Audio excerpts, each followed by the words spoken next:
Assalamualaikum. Kembali lagi di channel aku Yai Sukabumi ya guys. Setelah sekian lama aku nggak bikin video, dan insya Allah lah kita edankan lagi ya. Bismillah maksudnya. La haula wala quwata illa billah. Ya guys, sekarang aku mau bikin video tentang ngejelasin tentang pengalaman hidup aku, perjalanan hidup aku gitu. Walaupun gak ada yang nanya, nggak apa-apa, yang penting aku cerita ya, mungkin suatu saat dibutuhkan. Dan ini aku sambil ngerjain pekerjaan rumah guys, sambil ngelipetin baju, tapi nggak aku itu ya, takut pas ngelipetin baju yang tet. Oke. Dari pengalaman, dari ya Allah balelol banget ya. Ya guys, dari mana? Dari keluarga gitu misalkan. Aku itu anak pertama dari 4 bersaudara. Jadi aku punya adik 3 ya guys. Nah, pendidikan ya. Pendidikan sekolah pertama aku di SDN Mangkalaya 1.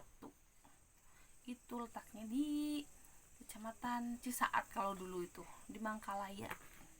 Nah, terus SMP, aku SMP-nya di SMP Islam Terpadu, SMP Al-Ajijiyah di Cicurug sambil pesantren. Terus karena aku SMA, aku nggak sekolah karena aku ke belajar itu dulu tuh kurang minat gitu. Jadi lebih minat ke nyari lagian apa ya, punya adik 3 gitu. Jadi daripada misalkan nanti sekolah tapi nggak bener, jadi aku lebih memilih biarinlah adik-adik aku gitu yang sekolah gitu, aku mah kerja, nyari kerja aja. Nah di situ itu pengalaman pertama aku kerja itu pas aku mas aku di pesantren. Jadi orang lain sekolah, aku pesantren sambil kerja di garmen. Itu yang pertama buka itu PT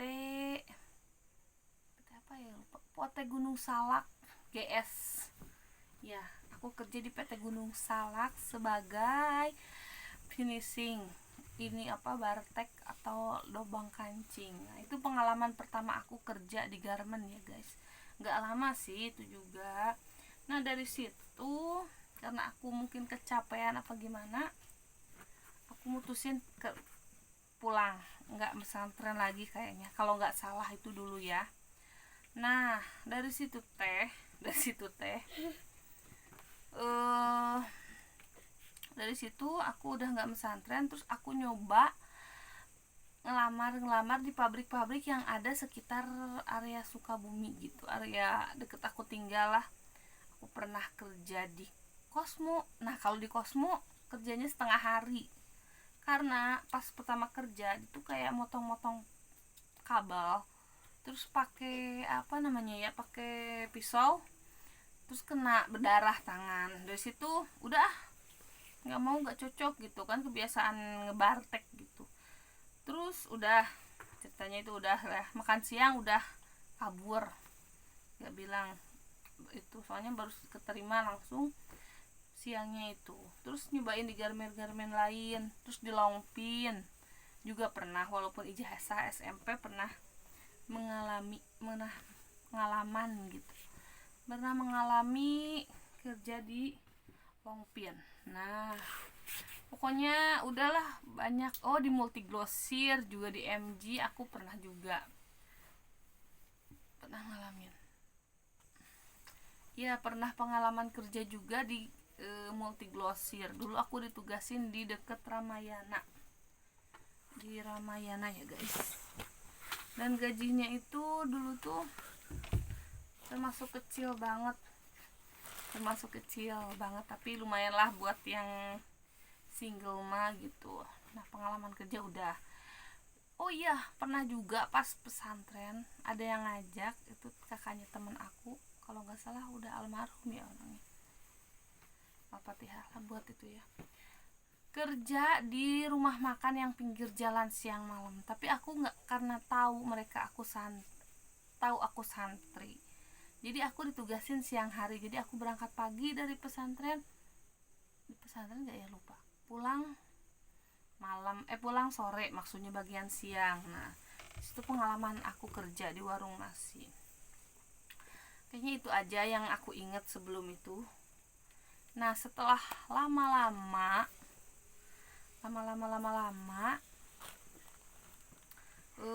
aku tuh jadi kayak terminat pengen keluar negeri, pengen kerja keluar negeri. Ada sih beberapa alasan ya yang tidak perlu dijelaskan. Ya lama-lama terniat buat keluar negeri dan aku memberanikan diri. Ya kayak seolah kayak menghindar dari seseorang yang saya itu pengen bersama, tapi kayaknya gimana gitu, jadi lebih baik pergi. Dan dari situ aku memberanikan diri ke Arab Saudi. Dan di sana itu alias kayak jadi TKW lagi lah ya, mantan TKW bisa disebut kayak gitu. Dari situ tuh aku kerja bagian masak ya masak, tapi masakannya itu masakan Arab sih. Udah berapa kali ganti sih, pengalamannya banyak. Masakan khas Arab. Ada juga yang dapat majikannya itu pernah tinggal lama di Indonesia, jadi aku masak terserah aku gitu, mau masak opor, nasi goreng, mau masak Arab, apa aja dimakan, yang penting masak, itulah ya pengalaman aku di Arab Saudi. Jadi aku tuh pernah kerja di pabrik, di toko, di warung nasi, di Arab juga pernah pengalaman. Sampai di Arab itu aku ketemu sama jodoh aku, yaitu suami aku yang sekarang. Nah dan ini anak aku juga, ketawa kan dia. Ya itu pengalaman aku ya. Terus setelah punya anak, aku nggak kerja, maksudnya nggak pernah ngelamar ke garmen atau apa-apa. Yaitu merintis dari dulu tuh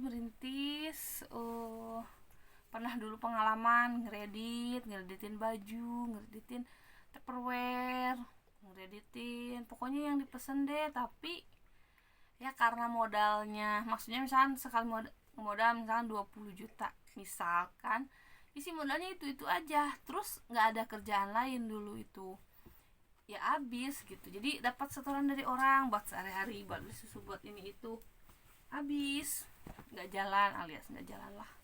Nah lama kelamaan karena doyan makan dan doyan masak, dan juga dulu pengalaman sering masak, sering bikin kue di Arab, jadi astagfirullah kakak, jadi jadi sering bikin lah, diupload. Nah dari situ ada ada ya kayak buat jualan lah gitu, minat buat jualan kayak gitu. Pengalaman aku yang sebisa mungkin lah. Sekarang kan ibarat timurnya itu ilmu apapun itu, masakan, kue, ini itu ada di Google, ada di bentar ganti dulu kerudung.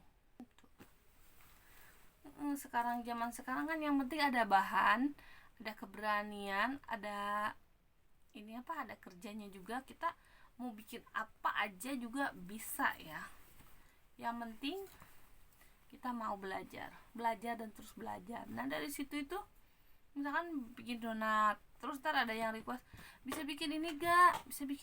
Nah dari situ tuh ngeberaniin diri, ya udah bisa, insya Allah dibikinin, belajar sambil itu ya kayak gitu. Dan alhamdulillah sampai sekarang udah banyak langganan, walaupun ya sebagian pelanggan juga gara-gara HP hilang banyak yang itu nggak ada gitu pelanggan itu. Dan banyaknya juga sekarang orang itu beralih profesi, yang tadinya misalkan gara-gara si corona itu, yang tadinya kerja karyawan apa kantoran apa ini itulah, banyak yang beralih ke berdagang dan bikin makanan-makanan gitu. Karena kalau kayak makanan gitu itu diperlukan ya, walaupun corona ya kan tetap bisa makan, tetap pengen makan. Jadi banyaklah yang beralih ke kuliner, banyak yang beralih jual toko bahan kue.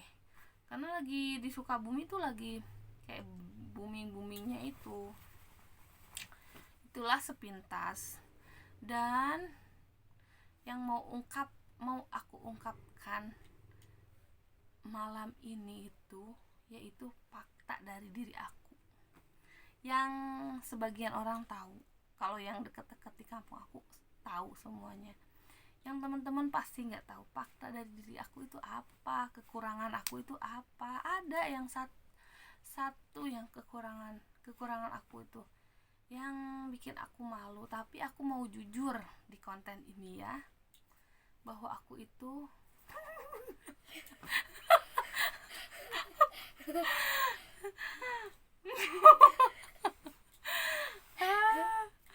aku tuh mau jujur.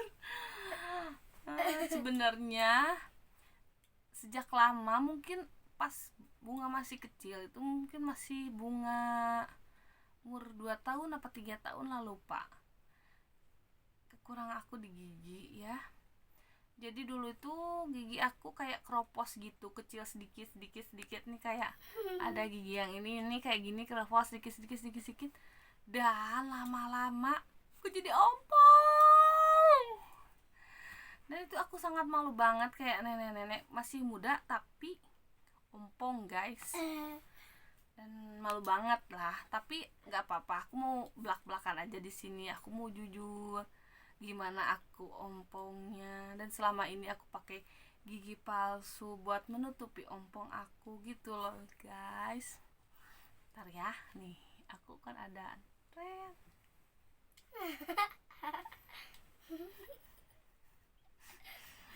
1, 2, 3.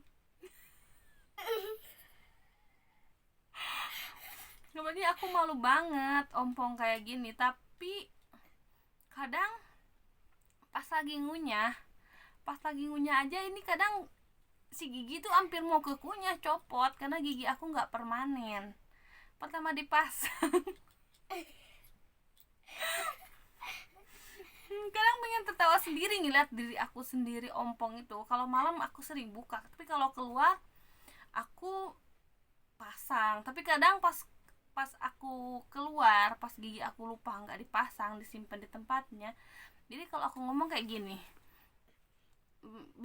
beli beras, beli mecin, kelihatan mecin, kadang aku tutupin gini.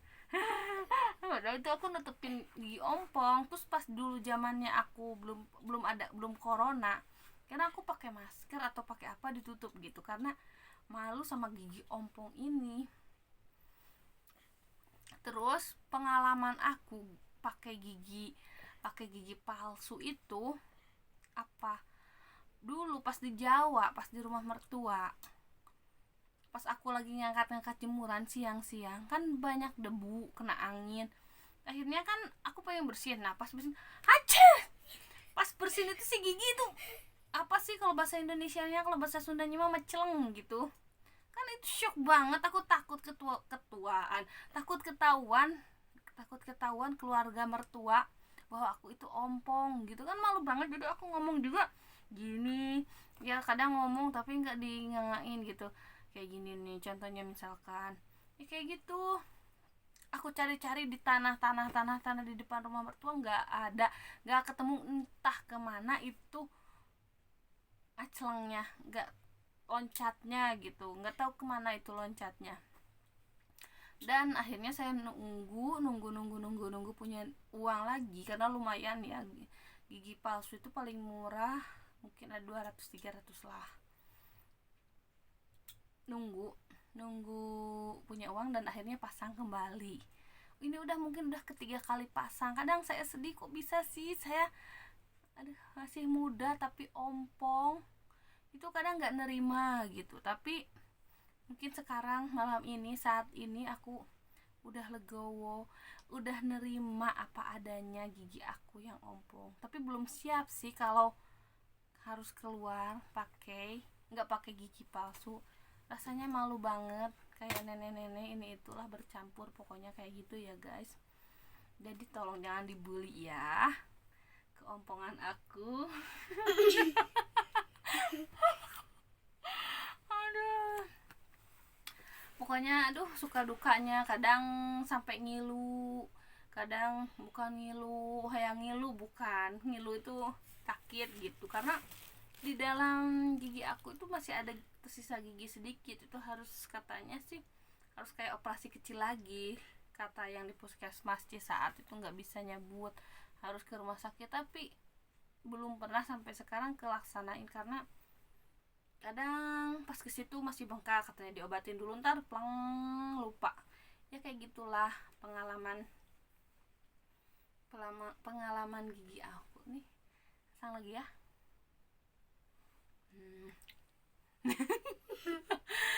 Aduh, buat yang udah dengerin cerita aku, sekilas cerita aku, terima kasih ya.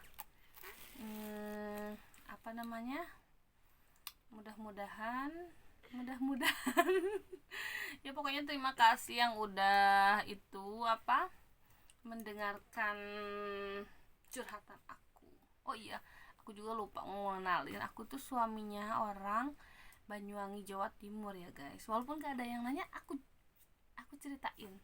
Dan aku punya anak 2, satu Naila Bunga dan satu Nabil. Mudah-mudahan konten-konten resep yang aku share kemarin bisa manfaat. Misalkan kalau ada konten-konten hiburan, mudah-mudahan bisa ngehibur, dan kedepannya mudah-mudahan bisa sukses seperti youtuber yang udah sukses. Itu cita-cita aku itu ya. Bisa bermanfaat juga, bisa bisa sering nge-share lagi resep-resep atau bercandaan apa kayak permainan anak-anak gitu, pokoknya yang bisa bikin happy deh. Nah, nanti juga ada pengen aku bikin konten-konten kayak sholawat. Anak aku tuh hobi banget sholawat. Dan pokoknya konten-konten yang menarik, manfaat, mudah-mudahan kedepannya ya, harapannya. Yang belum subscribe jangan lupa subscribe, like, dan komen ya channel Yayu Sukabumi. Oke, terima kasih. Assalamualaikum.